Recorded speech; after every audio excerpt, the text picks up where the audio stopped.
Hello everybody and welcome back to Key History Made Easy, the series where we take a look at the who, what, where, when, why and how of a key event, battle or figure of the past.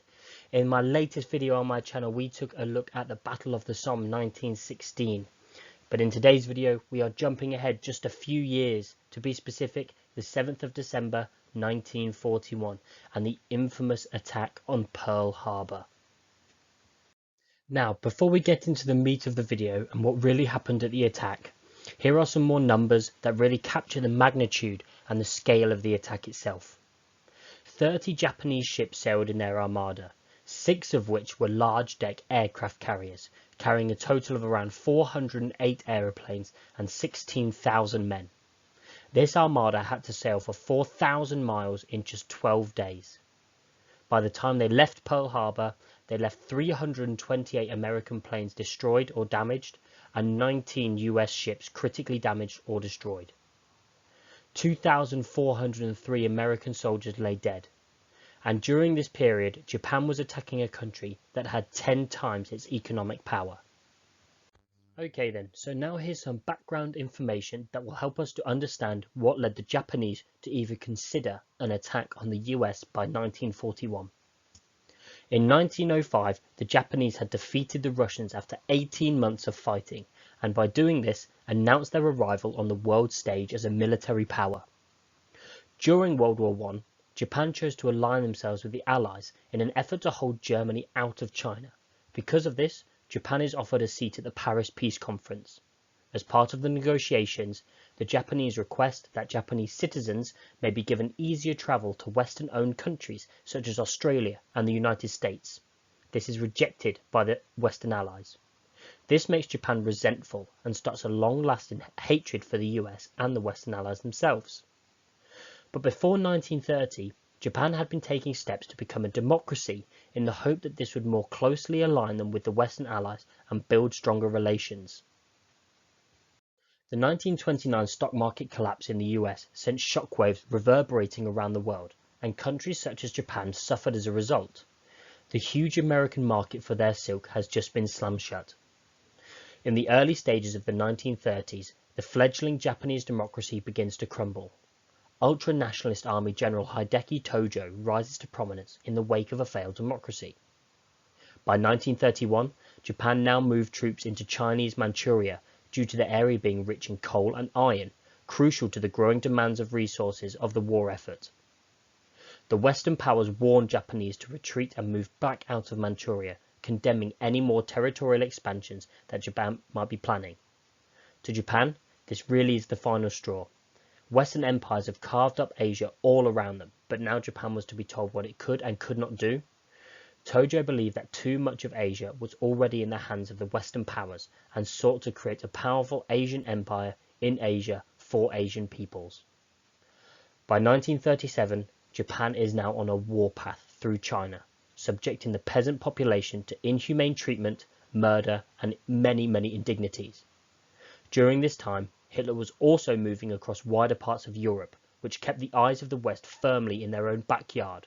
Roosevelt, however, did keep an eye on the Pacific theatre, however, he still did not react. Now, just as we did in my first video, we are going to take a break from the narrative to talk about the key figures of the events. Firstly, please forgive my pronunciation of any of the names of places, people, or battleships from here on out, as I'm absolutely sure to get them a little wrong. Hideki Tojo was the son of a nationally revered samurai, and thusly held quite old-fashioned militaristic views about the world around him. His aim was to transform Japan into a huge and powerful Asian empire. However, he struggled to see things from any other perspective other than a militaristic one. He strongly believed that the West had too much power in Asia, and a firm hand was needed to deal with the Western powers bullying Asian countries. He gambled on the US not wanting to fight a war on two fronts, i.e. in Europe and in the Pacific. And he knew that the US could absolutely not be flat out defeated. They would need to strike quickly and then sue for peace terms.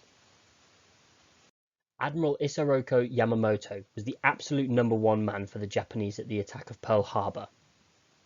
He rose through the ranks of the Japanese Navy because he was both a brilliant naval mind and a tough soldier. Carrying a list of all of those who had been lost at sea under his command, he showed an empathetic view to the cost of war. Privately, Yamamoto was concerned that entering into a pact with the Nazis was risking Japan being dragged into a war that they had no business nor capability to complete. Having been to the US twice, he knew that war with the West would mean one with the US. He knew that this was a war that Japan could not sustain, due to the Americans' huge economic resources and capabilities. He believed that to beat the US, the entire strength of the United States Navy would have to be crippled within the first day of the war.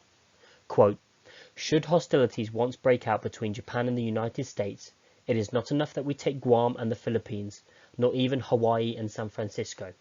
We would have to march into Washington and sign the treaty in the White House.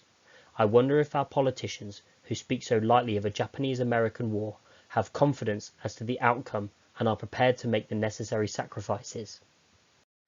Admiral Husband Edward Kimmel was effectively Yamamoto's counterpart to the attack on Pearl Harbor.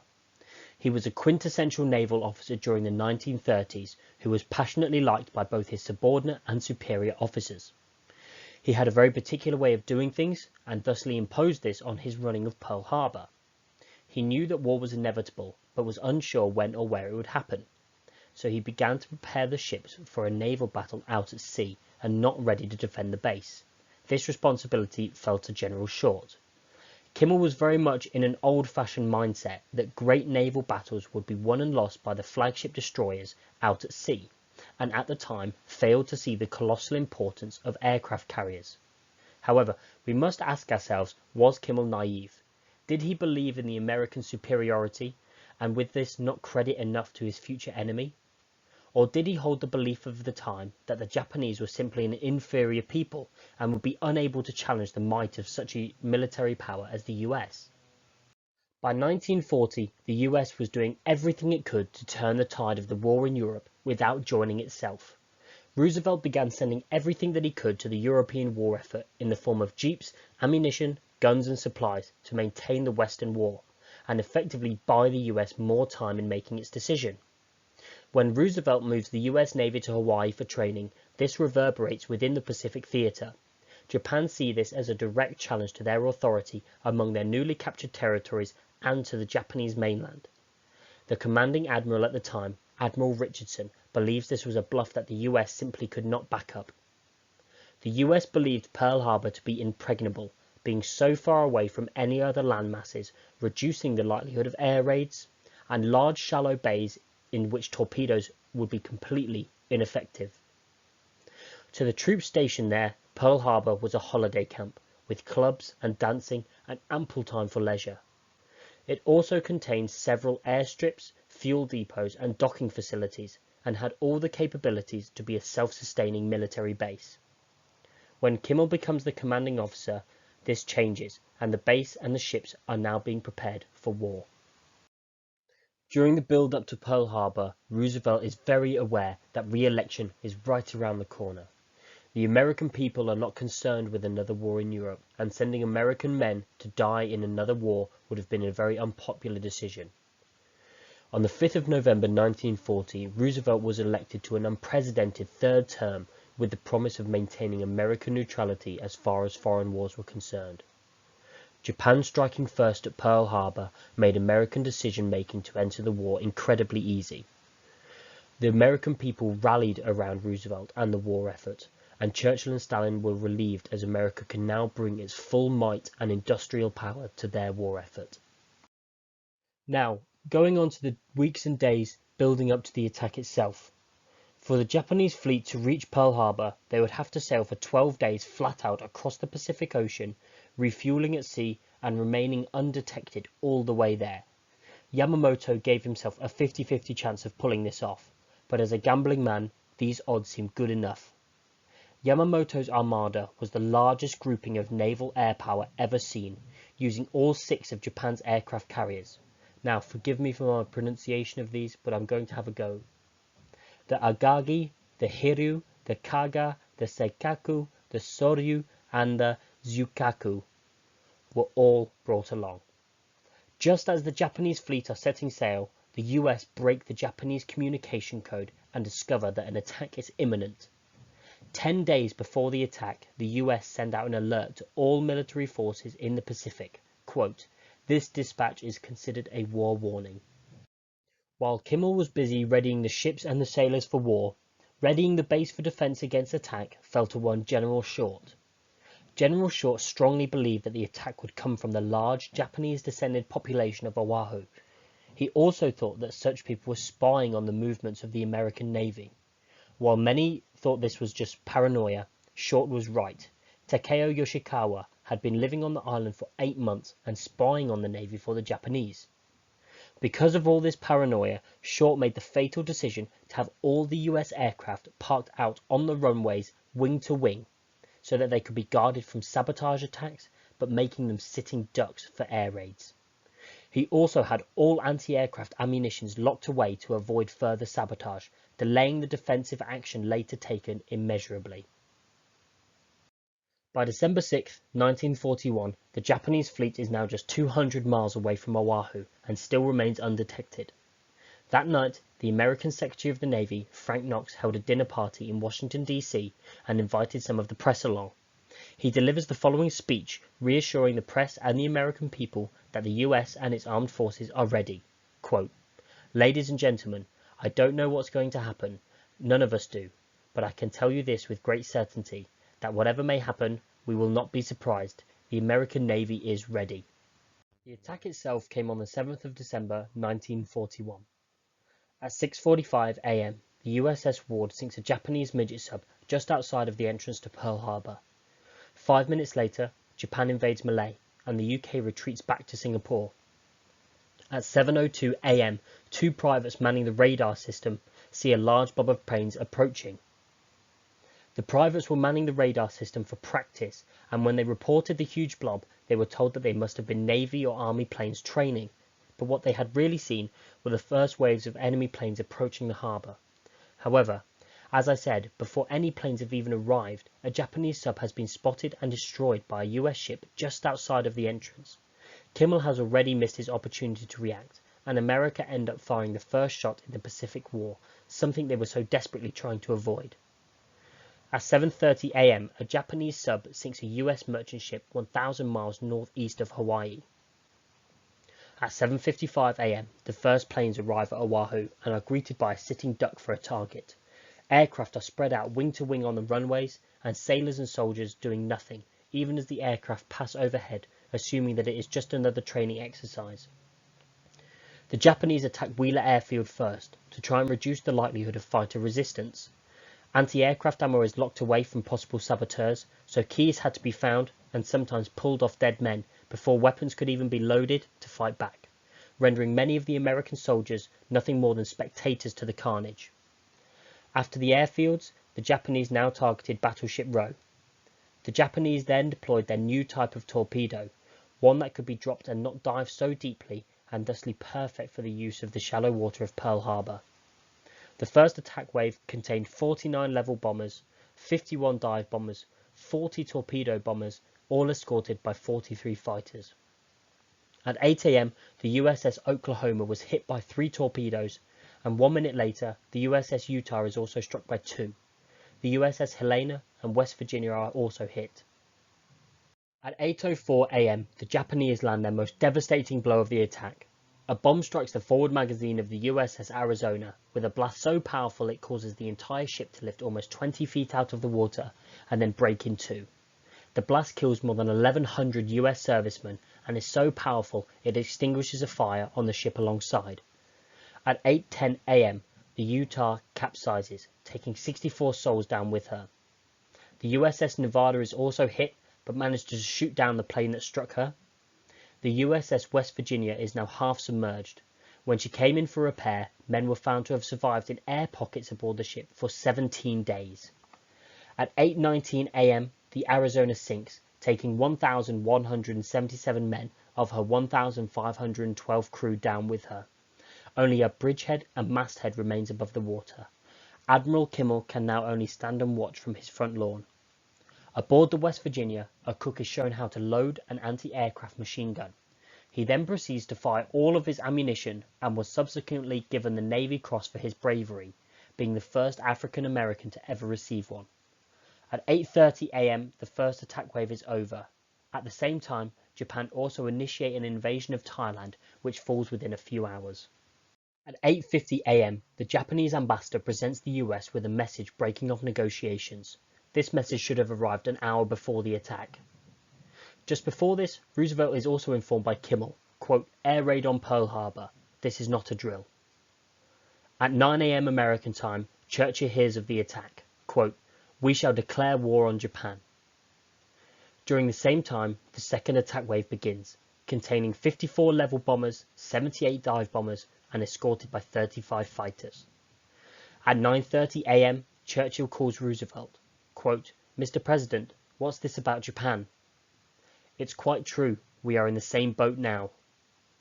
While all of this is happening, Japan strikes again, this time at an international settlement in Shanghai, capturing British and American servicemen, also capturing the USS Wake, making it the only US ship to be captured during World War II. At 9:45 AM, the attack on Pearl Harbor is over. The base is engulfed in flames and the Japanese planes disappear back out to sea. Some had been flying so low they were now tangled with telephone wires from the base. At 10 AM, the Nevada runs aground, and as the smoke clears around the base, a small glimpse of the destruction can be measured.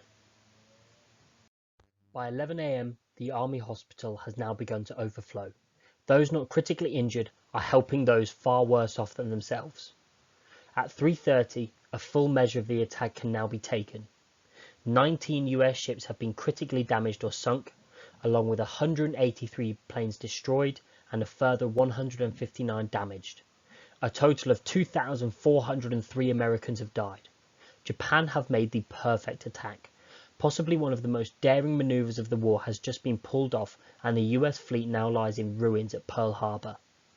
Japanese losses were understandably and considerably less than that of the Americans, standing at 4 midget subs sunk, 1 grounded, 29 aircraft destroyed, 74 aircraft damaged, and 64 Japanese airmen killed.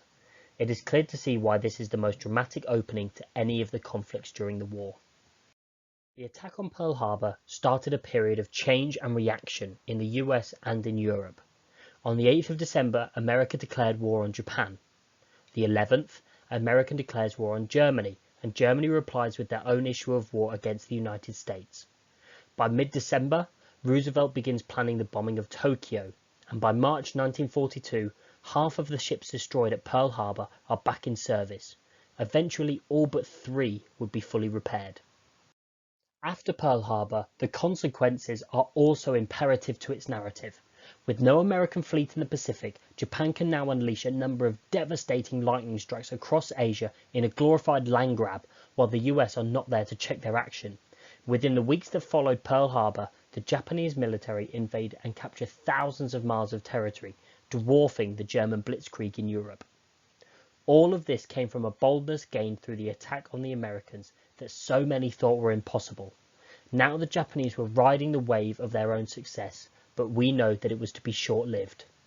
The feeling on the two sides after the attack could not have been more different. As Japan's grand plan begins to take shape, Yamamoto falls into a deep depression. He believes the attack missed key targets. While he knew it was important to destroy the US battleships, aircraft carriers must also have been considered a priority. The US had some of the best aeroplanes and pilots in the world, and Yamamoto knew to kick them out of the war, these had to be destroyed. Completely by chance, the US's 3 aircraft carriers were not in Pearl Harbor on the day of the attack. Yamamoto knew that this meant that they were far from out of the war.